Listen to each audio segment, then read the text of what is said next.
Navigate to the middle of nowhere.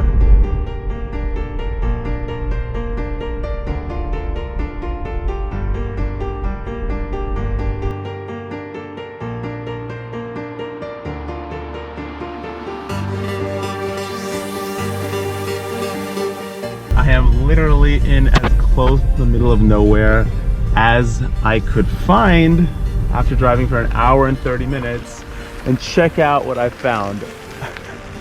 Remote controlled model area randomly in the absolute middle of nowhere.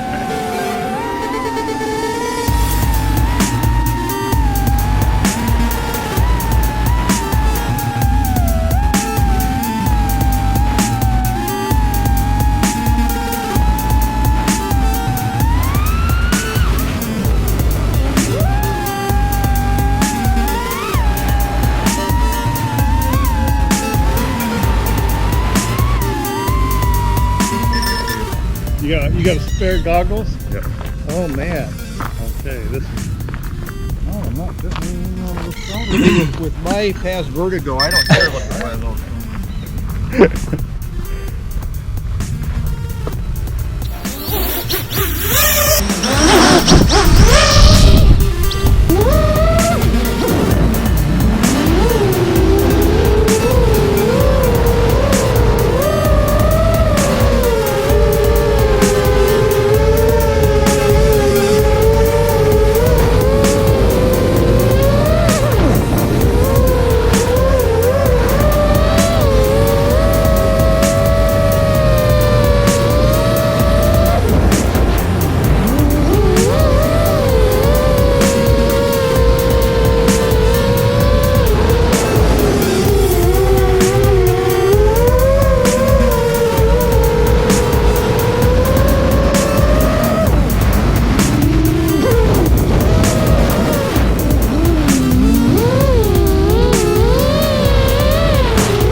This thing is so massive, I can't even fit it in one frame. Here's a 5-inch quad so that you can compare it to, but it's huge. It's using 9-inch props, and I'll talk about it in a second, but first I gotta thank a couple people. First and foremost, I drove like an hour and 20 minutes looking for somewhere that I can fly this thing without bothering anybody or causing any trouble or just any issues at all, and I stumbled onto an specifically electric model airplane field in the middle of the Santa Monica Mountains. Just crazy that I literally stumbled across it. And there were some guys here that fly pretty much every morning, some very older guys, and I'll put it at the end, my short discussion with them about what they think about these things. But I thank them so much for graciously allowing me to fly here, because I know model airplane guys are not too thrilled with the things we do, and that's why I couldn't fly at my local airfields, because they're just not thrilled with this sort of stuff. And so I also need to thank Catalyst Machine Works, because the last time I flew something like this on my channel, it didn't go so well. I think if they were aware of that, they probably wouldn't have sent it to me. And so the main difference between that last time and this time is that I didn't build this thing. And if you guys have seen my builds, they're not the cleanest, and I kind of just throw everything together and it works. And I do it in a very specific way, so that I build and design and use things in a very specific way to make it very easy for me to manage, so that I don't have to put a lot of time into it, a lot of effort into it, and it kind of comes out mostly clean and and nice. And so that time, what I think happened was it was a combination of me kind of throwing it together and also not testing it well enough, because I think the flight controller was just overwhelmed by the vibrations. And so fast forward to today, we have flight systems and everything designed specifically for this kind of thing. And this one is using a Radix Lee, the full-size Radix board. And the gyro that's on the Radix board, the X-Class guys, some of them at least, have told me tends to work out a little bit better. I am not an expert in this size or this class at all. I'm the farthest thing from an expert in this. I'm going to be doing my best to speak on it, but it's very likely I'm going to say something incorrectly at least, because I don't have a lot of experience in this. I've flown about 5 crafts like this, not including like aerial photography platforms and things that are huge. And yeah, that's pretty much all my experience with things of this size. So take that with a grain of salt as well. But with that being said, I'm going to share to you their concept, their thoughts, their ideas on X-Class. This is from Catalyst Machine Works. So Catalyst Machine Works has been doing this stuff, not just X-Class, everything, for a long time. They were one of the very, very starting people in the industry to start doing any FPV stuff or anything at all. And so when they took a look at X-Class, they had the same thought as I did, which is it's great to have a massive thing flying, but we're flying this huge thing with tiny little rotors at the end of these long arms that are 1 meter wide quad, and it doesn't really make sense because it's just unnecessarily large. So they actually shrunk an X-Class quad down to a reasonable size so that the props actually fill the space. And so it was a quad, and it didn't really take off because X-Class already had some traction, or just large 800 to 1000 size just already had traction at that point, so it just didn't work out. So then they started moving into the bigger and bigger sizes again. And so this is kind of an alternative build structure for a couple of reasons. So the X-Class quads typically have larger motors, 1 ESC, 4 props, bigger batteries, 12S, bigger everything. And this is closer to a mid-range quad than an X-Class quad. So it's got 2 motors per arm, obviously. They are 2812 motors in 690 kV. And the props that they've put on it are, I think they're APC, or no, they're HQ 9x5x3. Very interesting, and it's a very stiff prop. It's a glass nylon prop.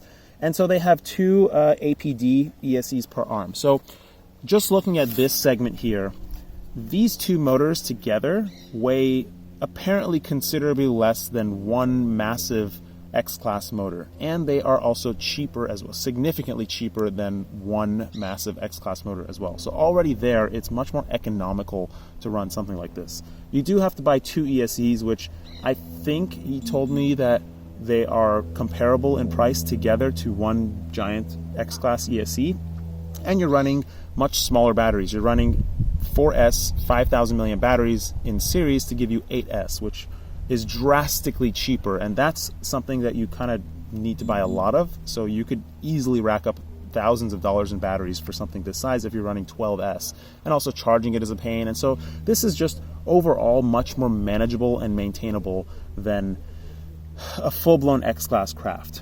The frame and structure that they have designed for this is really, I mean, it's as simple as I could imagine it, but it's not the final. This is a prototype frame, and they are using this for marketing and whatnot, and so they sent it to me because I'm pretty sure they've gotten their money's worth out of it, so they're okay with me breaking it, and I did have a couple close calls, but thankfully 2 solid flights and no breaks or no crashes or anything.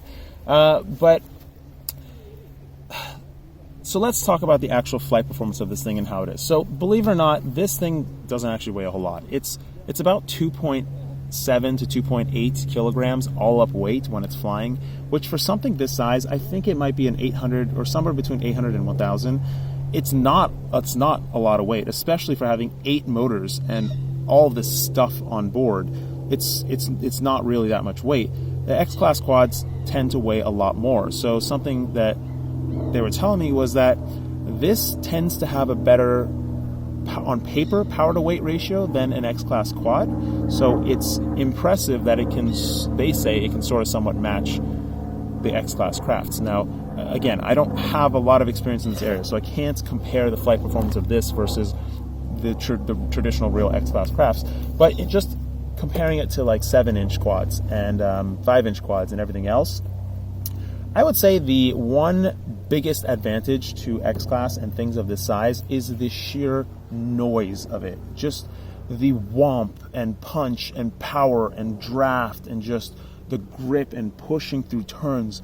The noise of this thing is not something that you can appreciate by watching a video. When you see it in real life, I mean, these old guys and the young guys, and there was like 10 people here watching at some point, they could not, they were just cheering and like joyous. It really gets the crowd pumping, and that is the number one advantage of X-Class. Otherwise, I have never flown something of this size that can even begin to match the overall control and handling performance of a smaller 7-inch, 6-inch, 5-inch, 4-inch, pretty much any size quad smaller than it. And that's probably for a number of reasons, and I hope that it somehow can, I mean, when I first saw these things, I thought there was no way this thing could match the speed of a 5-inch. I thought 5-inch was going to be, or around 5-6 inches, going to be the fastest size, and it's going to take such an immense amount of power to match the performance and speed of a 5-inch that we wouldn't see it for a long time. I was proven wrong within like 6 months. Very wrong, not even a little wrong, just like extremely wrong. They were even faster than 5-inch quads. And this is no different. The cruising speed, top speed of this feels faster than any of my Acro quads. It may or may not be, but compared to my 5-inch Acro quad, my 6S 5-inch Acro quad can actually maintain its higher speed longer than the punch on this thing. And that has a lot to do with the battery and the setup of this, which I'll get to in a minute, but discussing more about the flight performance. So I would expect that this may have a similar top speed to an X-Class craft, which is what they tell me it has, but it may not have the same cruising speed. So just like a 4-inch quad versus a 5-inch quad, or a 3-inch quad versus a 5-inch quad, the smaller quads will be able to handle faster, sharper, quicker, and have like little tight turns and change direction easier. And I think that this may be where this thing falls. But again, I am purely extrapolating based on my experience of running everything. I have no clue if that's how it actually is. I'm just guessing here. I'm not an expert at all, not even remotely in this size class. It's awesome. It's freaking amazing to use, but I'm just extrapolating. So first of all, please let me know if my extrapolation and my ideas about it are at least somewhat accurate. Because it's just so interesting to me to run this thing of this sort of size. Now, issues that I think that this thing has. I think that it needs more battery. So what I felt was when I'm pushing it and I'm flying it, it felt sort of like an underpowered Micro, just in a much bigger space. It turned a big field into a micro space. And the top end of the throttle, like the top 20%, just felt like it didn't have power. It just felt like it gave up. And I think that's because of the batteries. The batteries, I can get it to give me low voltage warnings very quickly. And the second flight that I made on it, it was on one of the batteries has a dead cell, so it can't really charge up or charge down. It just stays at 3.8 volts. It doesn't change at all. And so I was able to, essentially from the very get-go, I could punch it and it would give me low voltage warnings.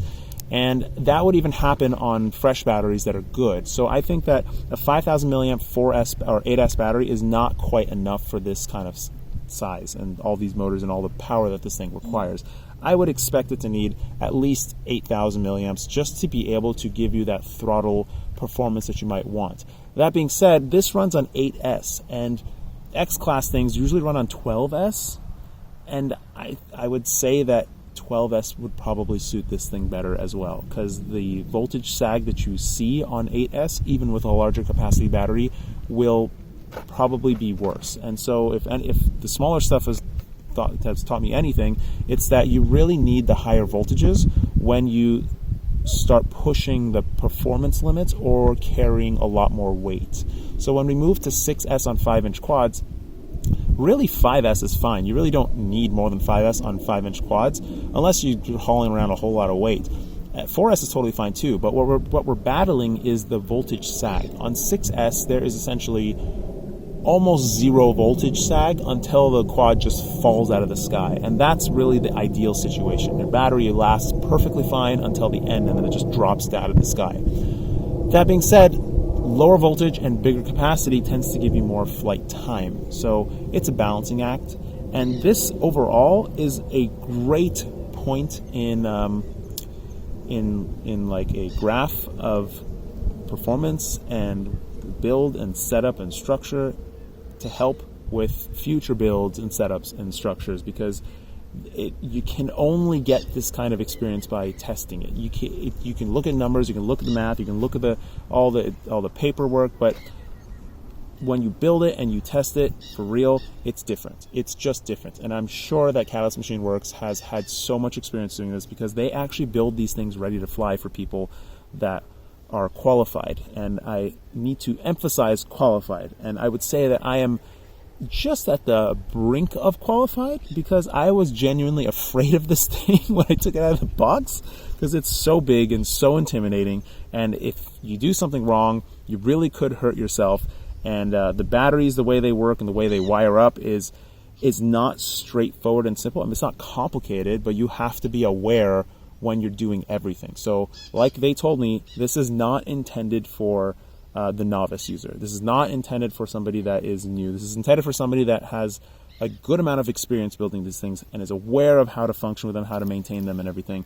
And I mean, yeah, I could just keep talking for hours, but I'm just going to leave it at that. You guys can ask everything you like. I hope I can answer the questions. But all in all, I'm really impressed with the way this thing handles itself. It's obviously not as sharp and nimble as a 5-inch or something smaller than it, but it is very, very impressive to fly and run this thing. Absolutely. And the number one benefit, like I said, is the noise. The noise is just unfathomable. It's just so awesome to hear.